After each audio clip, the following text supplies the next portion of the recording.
Hey everyone, I'm Sgt Mike Dawson, Sergeant Matt Grice, and we're here today at Air1, just talking with the pilots and seeing what their day consists of. And we're fixing to go out and take the chopper for a spin. Hurry up, get in the chopper!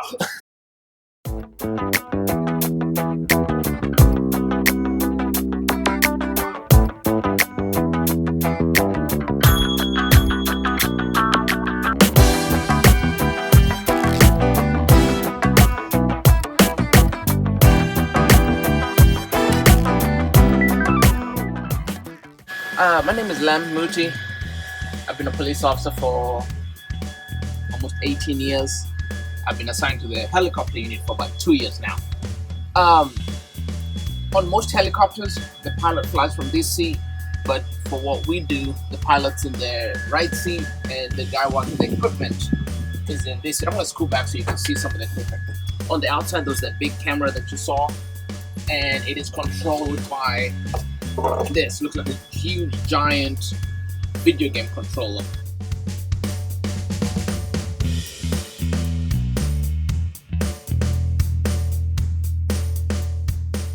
And it zooms, it can zoom pretty far.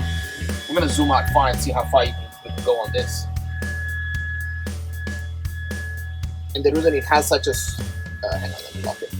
It has such a strong zoom is when we're in the air looking for people on the ground, looking for missing children on the ground. It helps us see all the little details far away.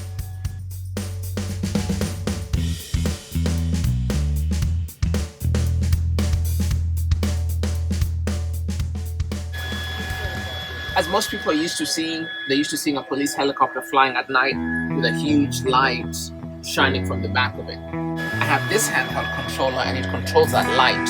The big searchlight has about 3 million candle watts on it, but this is the controller that controls it, so I can focus it, turn it, make it look at particular things, kind of like your flashlight. You can narrow the beam, you can widen the beam depending on what I want to see.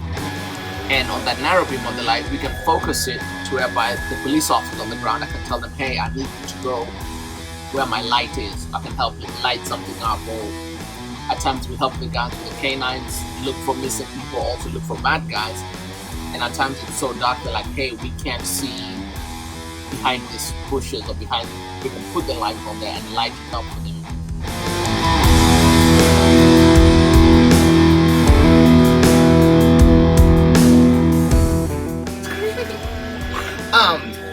So when you get assigned to the helicopter unit, you get assigned one of these helmets. It helps protect. It's kind of like when you ride a motorcycle, you have a helmet that protects you in case you get in a raft landing or you actually get in a crash. You have something to protect you. Everyone has heard of like the Beats headphones with the noise cancelling. This has the inserts for your ear, so you put this on first, and then you plug your headset in. Everyone has a plug-in, just like a headphone, and then this goes over your head. It goes over your head. You have a microphone, and in order to secure it, you have to, lock it in place. During the day, you have like a sun visor. You can pull it down, makes you look super cool. And then during the day, if you're just flying and you don't need it, or at night, you get to use one of these.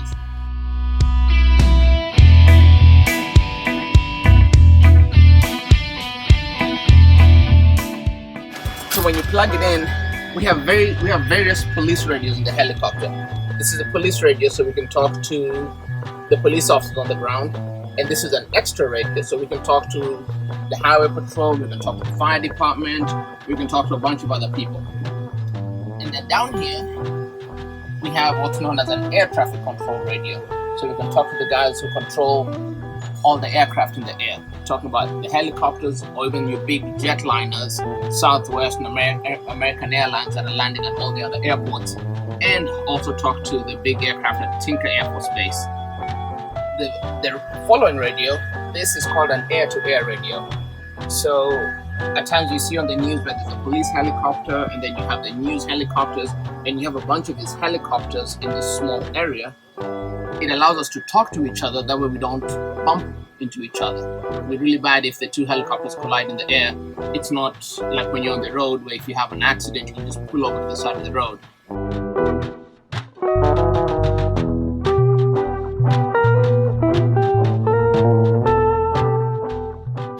the radios are controlled in two ways. The police radio is controlled by a foot pedal. I'm not sure if you can see it from that side, but it's a little foot pedal. I'm not going to push it, but it's going to go over the radio. But you put your foot on that and you just push it down and you can talk to the dispatcher.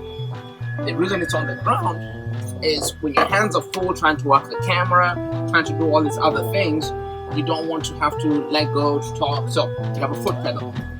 On this other side, sorry you can't see it, we'll show you at the end, there's another pedal. On this pedal, you can talk on the outside, and we'll show you there's a big microphone on the outside of the helicopter. If you push that, you can actually talk to the people on the outside, and it's super, super loud.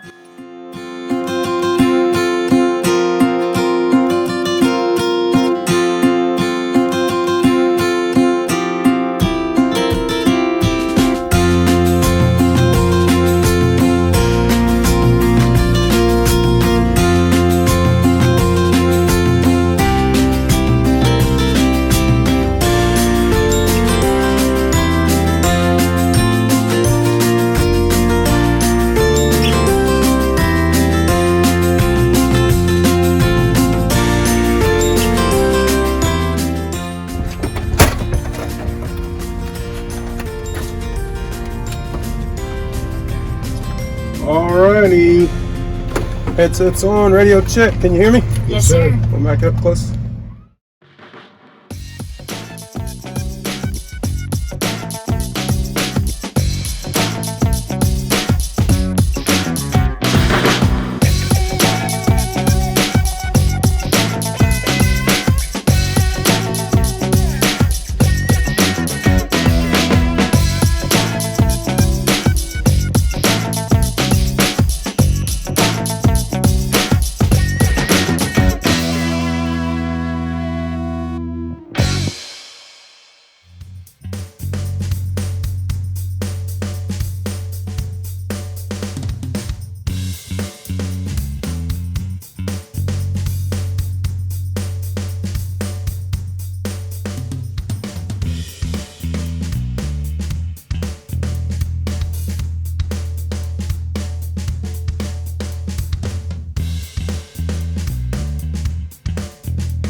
We just finished up with the Air1. I hope you enjoy the video.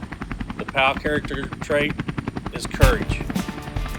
The reason we picked courage for Air1 was because the pilots and the officers in the helicopter have to be very courageous in going up, depending on the inclement weather or whatever the circumstances may be. Sometimes the areas they have to fly in and everything can be dangerous, so they have to be very courageous to go up and do that.